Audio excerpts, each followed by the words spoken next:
This video shows how to send a fax from your LaserJet printer.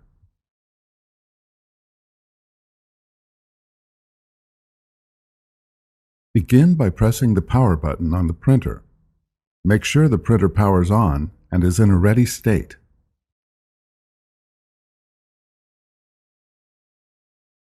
If the document you want to fax is a single page, load it onto the scanner's flatbed glass. To do this, lift the scanner lid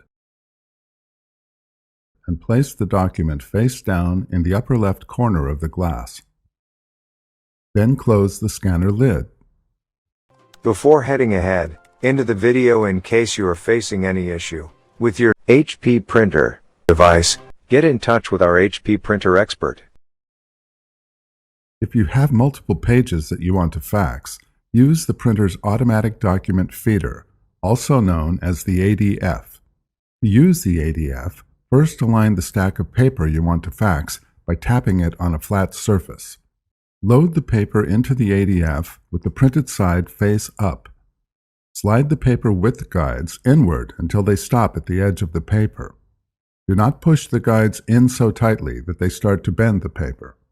Once the document is loaded into the printer, you can enter the destination fax number on the printer's number pad.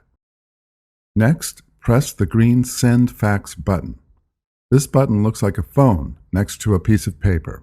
The printer will scan the page or pages and then send the fax to the number entered. Thanks for watching, and don't forget to smash that like button and hit the subscribe button so that you don't miss any of our videos, and in the case face any problem, get in touch with the experts.